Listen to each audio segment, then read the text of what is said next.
Conferencia General de la UNESCO, justamente esta Organización de las Naciones Unidas para la Educación, la Ciencia y la Cultura, durante su 14ª sesión celebrada el 26 de octubre de 1966, declaró el 8 de septiembre como el Día Internacional de la Alfabetización, pues esto con el fin de recordar a la comunidad internacional la importancia de esta alfabetización de las personas, las comunidades y las sociedades, así como de la necesidad de intensificar los esfuerzos para lograrlo. Sin embargo, pues a raíz de la pandemia de COVID-19, pues justamente podría enfrentarse a nivel mundial, a nivel global, un retroceso en los objetivos respecto de alfabetizar a la mayor cantidad de personas.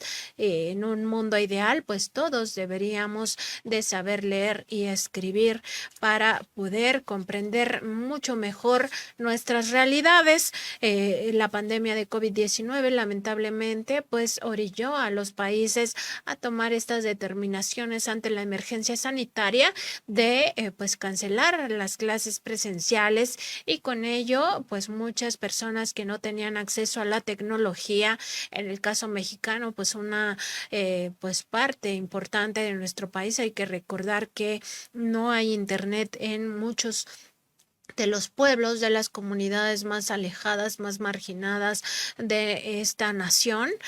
Pues eso impidió que muchos estudiantes continuaran sus estudios. Se estima que va a haber un impacto importante en deserción escolar, sobre todo en los más jóvenes, en los niños y niñas en edad escolar. Y pues todo esto tendremos ya las mediciones oficiales dentro de algunos meses, si no es que dentro de un año. Esperemos que esto no sea tan terrible como se presume. Sin embargo, Erika Ramírez, pues tú tuviste oportunidad de entrevistar a 4 académicos, a 4 profesores que pues te hacen un panorama, o más bien te describen un panorama de alguna manera pues poco halagüeño, en el sentido de que seguramente esta pandemia de COVID-19 sí ha impactado la alfabetización en nuestro país. Claro que sí. Pudimos platicar con 4 personas que prácticamente desarrollan su trabajo en las comunidades más apartadas de los estados de Oaxaca y Michoacán. Nancy Flores, también revisamos las cifras oficiales que dan cuenta que a 2020, que fue el último censo que pues sí se llevó a cabo, hay que recordar que luego vino este periodo de pandemia que pues todavía no acaba, nos daba cuenta de 4.4 millones de personas pues sí, en esta condición de que no saben ni leer ni escribir, y desafortunadamente pues también están en los estados con mayor índice de pobreza: Veracruz, Chiapas, Estado de México y Oaxaca. Primero pudimos platicar con Gregorio Chávez Jiménez, que él es supervisor comisionado de la zona escolar 015 en San Juan Copala, Oaxaca. Hay que hacer también un contexto al respecto, Nancy Flores. San Juan Copala es un centro ceremonial de la población indígena Triqui en la Mixteca oaxaqueña, donde además de la pobreza que prevalece en esta región, también hay un conflicto social ya desde hace muchos años. En 2010 se agudizó, hubo desplazamiento forzado de personas y es una condición que no termina. Hace poco también, el año pasado, hicimos un reporte de un nuevo desplazamiento de Tierra Blanca Copala, y así viven las familias enteras en estas comunidades, en estos pueblos marginados y sumidos en la pobreza. Y pues para nosotros era importante preguntarle a el profesor Gregorio Chávez sobre esta condición, porque aquí se unen 2 factores importantes para que pues sí, la gente no tenga acceso a la educación elemental, a saber leer y escribir: la violencia y la pobreza. Y vamos a ver lo que nos comentó en un primer corte: cómo la violencia ha expulsado a los maestros. Él ha sido una de estas víctimas de San Juan Copala. Sí, Erika, estuve trabajando cuando inicié de labor docente, estuve trabajando en la Cuna del Mula, aquí en Rastrojo, Copala, 2 años. Y de ahí pasé a la comunidad que está más lejos para nosotros, Cruchiquita, Copala. Estuve 2 años. Y ahí regresé, yo soy UCI, trabajé 6 años. De ahí me mandaron en la comunidad de Guadalupe, Santa Cruz, Chilapa. Ahí estuve 1 año. Ya después la comunidad me pidió que yo estuviera a la Casa del Niño Indígena en San Juan, Copala. Pero cuando empezó el problema político de la región, entonces salimos de la comunidad y estuve trabajando 8 meses a Guafría, Copala, y después me mandaron a un pueblo más retirado de la zona que se llama Guadalupe, Chilapa. Ahí estuve 10 años. Ahorita tengo yo 1 año apenas trabajando en la supervisión escolar 015 de San Juan, Copala, oficialmente en San Juan, Copala, pero por el problema tengo mi oficina en Concepción, Carrizal. Pues ahí está esta primera parte de la entrevista al profesor Goyo, al querido profesor Goyo, un amigo de Contralínea de hace muchos años. De hecho, él fue fundamental para el rescate de Erika Ramírez y también de nuestro compañero que ya no forma parte de este equipo, David Cilia, fotógrafo, que pues estuvieron perdidos por 3 días en aquel ataque terrible a la caravana de paz que llevaba también ayuda humanitaria a esta zona pues llena de conflicto, llena de violencia, por supuesto inducido también por los partidos políticos en toda esta zona de San Juan, Copala, allá en abril de 2010. Este querido amigo profesor Goyo pues también se refiere al recorrido de por las comunidades, recorrido que tienen que hacer de forma permanente los profesores rurales. Vamos a escucharlo. Sí, Erika, la situación cuando salí de San Juan, Copala por la cuestión política, vine a vivir acá en Huajuapa de León. De Huajuapa de León a Huitlahuaca hago de viaje de unas 3 horas, y de ahí Huitlahuaca necesitas que agarrar un viaje también, te deja la cumbre Hierba Santa, ahí te vas a caminar en Guadalupe, Chilapa, en la bajada es menos unas 3 horas y ya la subida es como 5 horas para agarrar el carro para ir hacia Huitlahuaca, hacia Concepción, Carrizal y todo eso. Y como yo trabajaba en la Casa del Niño Indígena, bajaba en las camas, colchones, muchas cosas hemos bajado cargando con la comunidad. Pues este es un primer acercamiento, Nancy Flores, de lo que tienen que hacer los profesores que están en las comunidades rurales, aunque ellos puedan estar en algún distrito cercano más urbanizado, pues siempre los caminos son muy largos. En este caso, Gregorio, para llegar a su lugar de trabajo puede recorrer hasta 8 horas, muchas de ellas pues caminando, bajando por laredas, y el regreso no es nada sencillo tampoco. El profesor Gregorio Chávez Jiménez, que ahora es supervisor comisionado de esta zona escolar 015, nos habla del rezago educativo que hay en la región, pero también nos dice que la gente sí quiere estudiar. Vamos a escucharlo. No, las personas sí quieren estudiar, todos estamos interesados por el estudio, pero lo que nos falta aquí en el estado de Oaxaca es que no hay apoyo hacia la educación.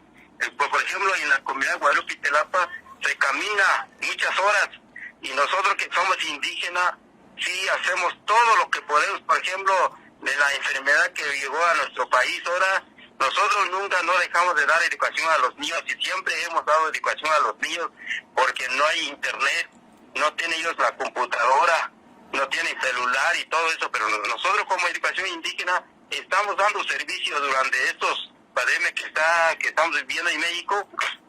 Entonces la situación es que aquí todos tenemos interés, Erika. Por ejemplo, ahorita, ayer estuve en Guadalupe, Chilapa como supervisor comisionado. Muchos padres de familia quejaron por la escuela secundaria porque la escuela secundaria no está funcionando. Por ejemplo, si son 60, 80 alumnos, apenas están mandando a un profesor y para 80 o 60 alumnos no es posible que alcance educación a los niños.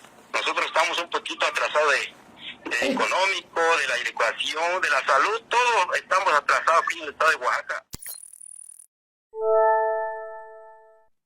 Pues muchas necesidades que se tienen allá en Oaxaca, sobre todo destaca el profesor Gregorio Chávez, pues que no solo se trata de la educación, sino también la salud y otros derechos humanos. Asimismo, indica que pues poco o nada les interesa a los gobernadores de esa entidad federativa recorrer estos municipios más alejados, sobre todo estas comunidades pues empobrecidas y también sumidas en la violencia. Vamos a escucharlo.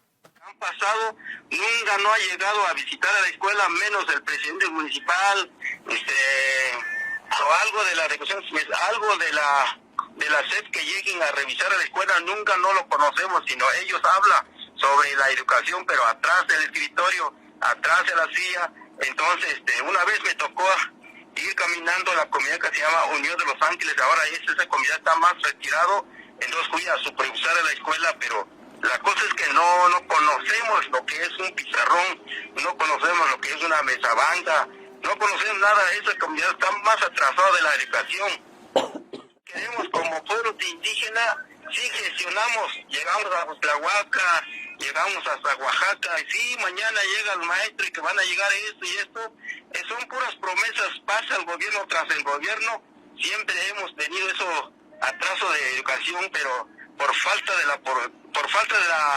del gobierno del estado. Por ejemplo, está Unión de los Ángeles Copala, está Guadalupe Tilapa, está Santa Cruz Tilapa, son unas comunidades que muy así, que está retirado, y peor donde está la escuela que mencioné ahorita a ustedes, Unión de los Ángeles, no tenemos luz eléctrica, no tenemos carretera, no tenemos nada, pero como el gobierno dice que durante estos 2 años que hemos llevado de la enfermedad, pues hay que mandar por WhatsApp, que X cosas, pero para que lleguen esa comunicación a la gente como nosotros, como educación indígena, nosotros hacemos como lo hacemos, pero tenemos que ir a dar clase. Pues sí, definitivamente en estas comunidades de la Mixteca oaxaqueña ha sido difícil llevar en pandemia esta impartición de clases a través de las telecomunicaciones, y los profesores continúan llegando a las comunidades que pueden. El maestro Gregorio Chávez es maestro en el 4º estado con más población analfabeta, esto de acuerdo con las cifras del INEGI, en donde hay 351,511 oaxaqueños, esto de acuerdo con estos datos oficiales de 2020. Y luego nos indican que en primer lugar se encuentra Veracruz con 517,798 personas. En segundo lugar le sigue Chiapas con 512,720 personas. Y en tercer lugar, parece increíble, pero está el Estado de México con 372,454 personas, de acuerdo con el INEGI, Nancy Flores. Y me gustaría que fuéramos a este último corte que hicimos de entrevista con el profesor Gregorio Chávez, donde pues nos dice que la población quiere que el gobierno de Oaxaca los vea. Sí, Erika, lo que yo quiero es que necesitamos, como pueblos originarios del estado de Oaxaca, lo que queremos que el gobierno que nos tiene que vernos, porque la cosa es que el gobierno estamos atrasados de educación, de salud y todo eso, pero así como te he dicho hace rato que todas las comunidades que no hemos recibido educación, tampoco ni tenemos el voz ni el voto tampoco, pero cuando vienen las elecciones, eso sí se nos buscan, que te vamos a prometer esto y esto, pero nunca nos llegan tampoco al pueblo, sino es una política del gobierno, para que me entiendas, Erika.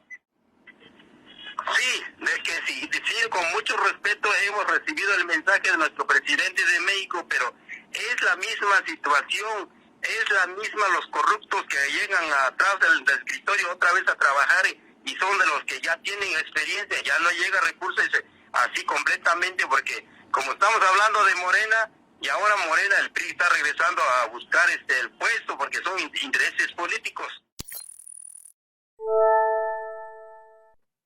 Es muy importante esta observación que hace finalmente el profesor Gregorio Chávez acerca de que muchas veces quienes llegan a los escritorios de la Secretaría de Educación Pública, tanto federal como estatales, pues solamente persiguen cargos políticos y no les interesa atender el rezago educativo, sobre todo en estas comunidades tan alejadas y también en los pueblos originarios, ¿no? Donde tienen características específicas, donde se tiene que respetar también la lengua y las costumbres, y esto pues no es atendido por aquellos que están detrás del escritorio.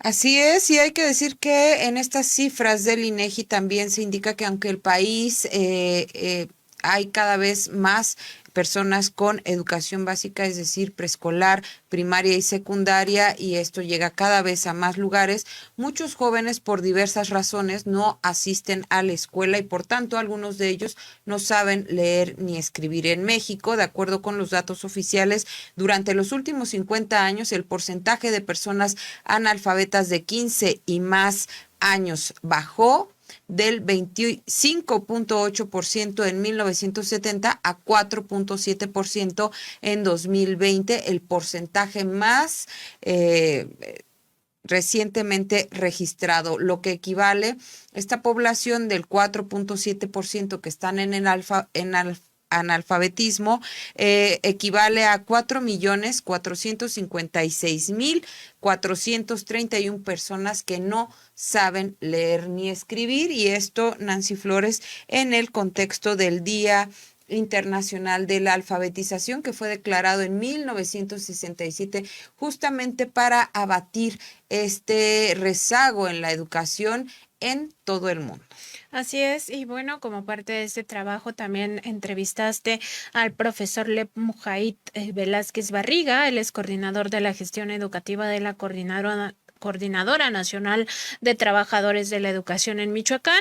Y bueno, en este primer fragmento de la entrevista, pues él indica que estas cifras van a cambiar después de la pandemia de COVID-19, una vez que se haga este diagnóstico acerca del impacto en pues la deserción escolar, sobre todo en estos niños también que debían de haber ingresado a la primaria y que no lo hicieron por falta de recursos tecnológicos, que ya tienen alrededor de 8 años de edad, en algunos casos un poco más, y que no han pisado la escuela primaria. Vamos a escuchar este primer corte. Seguramente en este periodo de la pandemia cambiarán las cifras porque el rezago. Yo creo que una preocupación en este momento de parte importante de la comunidad educativa es que se debe hacer un diagnóstico de cuál es el impacto del rezago educativo, del impacto en los aprendizajes y del impacto también de las condiciones de las escuelas y por supuesto las condiciones en las que viven las familias en este momento para poder hacer una orientación del sistema educativo, una orientación de la política educativa a nivel nacional. No se ha hecho demasiado en este sentido. Algunos de las propuestas que se han visto se sustentan sobre los aprendizajes y las condiciones que había previas a la pandemia. Y una situación disruptiva como la pandemia nos debe colocar desde un foco diferente, ¿no? Y el coordinador de la gestión educativa de la CENTE, Lep Mujahid Velázquez Barriga, también nos habla de este rezago educativo que ha repercutido a nivel mundial. Vamos a ver. Situación mundial y en efecto no esperaríamos que las personas aprendieran las mismas cosas que aprendían previamente a la pandemia, ¿no? Sino que este diagnóstico tendría que sustentarse sobre la idea de las necesidades que en este momento nos apremian una vez que ya tenemos los impactos, las secuelas de la pandemia y una vez que el mundo también, digámoslo así, ha cambiado y que se requieren nuevas orientaciones para los sistemas educativos, ¿no? También dicho en otras palabras, no se puede pensar que se sigan aprendiendo las mismas cosas cuando la pandemia nos demostró que lo que se estaba enseñando hasta este momento no servía para enfrentar las condiciones a las que hoy nos encontramos, y seguramente eso que se enseñaba anteriormente no servirá todo. No digo que estas cosas sean desechables, pero no serán los conocimientos, las políticas adecuadas para enfrentar el mundo de la pospandemia. Las complejidades que ha revelado la pandemia de COVID-19 no solo tienen que ver con el hecho de aquellos que no tuvieron acceso a la tecnología y que con ello pues tuvieron que separarse de su vida académica, en todo caso desertar de esta educación, estuvieran en primaria, secundaria, preparatoria o universidad, incluso también en posgrados, sino también ha revelado que no se puede seguir enseñando de la misma manera. Otro de los temas que forman parte de esta complejidad tiene que ver con lo que sí se pudo y no se pudo aprender en estos años de pandemia, sobre todo en esta época en la cual pues no se regresaba a clases presenciales. Recordar que pues en esta emergencia sanitaria el hecho de quedarse en casa también implicaba para quienes estaban ya en la educación media superior o en la educación superior, pues no tener prácticas de campo con todo lo que ello significa también para la enseñanza, que solo se aprende directamente en los lugares donde se puede hacer esta investigación de campo. Además de esto, Lev Velázquez Barriga, coordinador de la gestión educativa de la CENTE, pues habla también de las otras carencias que van de la mano del rezago educativo. Estuvo o está asociado, antes y ahora está asociado a otros tipos de rezago. Por ejemplo, uno es las carencias de infraestructura educativa, perdón, las carencias de infraestructura tecnológica, ¿no? En algún momento nosotros asumimos la idea, me refiero así al común de todos, ¿no? Asumimos la idea por una narrativa de los propios sectores empresariales de que la educación iba a ser mejor, sería mejor si se introducía la tecnología a los sistemas educativos. Pero lo que nosotros vimos durante este periodo de pandemia es que la educación, con una irrupción abrupta de la tecnología, lo que hizo fue precarizar más la educación, ¿no? Es decir, muchas personas, si antes había sectores que no podían asistir, ¿no?, a las escuelas, si antes había sectores que no podían tener su educación completa, no podían iniciar la educación, ahora, al tener carencias en cuanto al acercamiento o la disposición de los dispositivos tecnológicos, pues muchos más sectores quedaron excluidos. E- Este, se decía en esta narrativa que se construyó incluso a nivel mundial que la tecnología nos iba a acercar más, pues lo que resultó y lo que vimos es que la tecnología alejó más personas de los sistemas educativos, ¿no? Pues nada más con respecto a esto que dice el profesor Lev Mujaid Velázquez, Nancy Flores, hay que recordar que en estas administraciones que pasaron del Partido Acción Nacional y del Revolucionario Institucional en México, pues se promovía esta entrega de tabletas portátiles para conectividad de Internet en las comunidades rurales a donde ni siquiera había señal, y también se entregaban computadoras. Ya después se hicieron algunos reportajes donde se documentó corrupción y desvío de recursos de estos programas que fomentaban y que respaldaban también los empresarios como Claudio X González con esta promoción de la reforma educativa. Pues definitivamente es algo que no funcionó, que pues atrasó y que era un mito que difundía estos grupos de poder en el periodo neoliberal. También el profesor Lev Mujaid pues nos habla del desplazamiento que hay en algunas comunidades como Temalcatepec, allá en Michoacán, una comunidad que ha sido pues prácticamente azotada por los problemas que hay con el narcotráfico y pues de las que tienen que huir las personas, en consecuencia dejan los estudios. Vamos a ver cómo nos lo comenta. Y ahí vemos desplazamientos constantes, ¿no? Entonces, en el caso de Michoacán, los jóvenes, las familias enteras, se están siendo desplazadas de las zonas de violencia, ¿no? De Tepalcatepec, de Aguililla, de Cualcomán. Unos migran a las ciudades más cercanas como Apatzingán, a Uruapan, otros a las ciudades que son de referencia, digamos, de esta región como Guadalajara, y otros definitivamente están migrando a Tijuana o incluso a Estados Unidos, ¿no? Entonces, esto también nos colocó en una situación de vulnerabilidad en el que las familias enteras, los alumnos están abandonando los sistemas educativos y no siempre para vivir en mejores condiciones, porque son las creencias. Yo lo digo porque estas son las charlas cotidianas de los maestros, ¿no? Maestro, nos fuimos a Tijuana, hay casos así, porque creíamos que allá iba a haber trabajo, era una ciudad, las condiciones iban a estar mejor, pero llegaron a vivir a los cordones de miseria. Entonces, o a Guadalajara, llegaron a vivir a los cordones de miseria y su situación educativa se volvió más complicada, las escuelas les quedaron más lejos, etcétera, ¿no? Su situación económica también se vio complicada.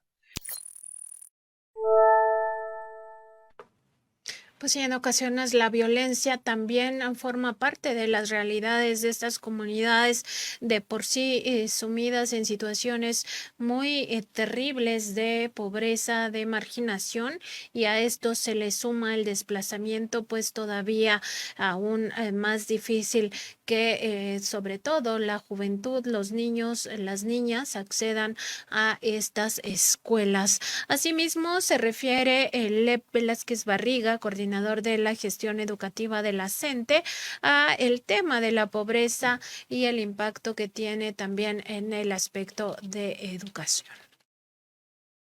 Con estos rezagos, pues son también las cuestiones económicas, ¿no? La pandemia pega también en la economía de las personas. Muchos pudimos confinarnos y se habla, ¿no? De este privilegio de muchos de nosotros porque pues teníamos un salario seguro, ¿no? En el caso de los maestros, teníamos un salario seguro, al final de cuentas, teníamos que buscar las condiciones para dar las clases, pero nunca nos suspendieron nuestro salario, al menos no por esta condición. No es el caso de las familias viven del campo, viven de los servicios en las ciudades.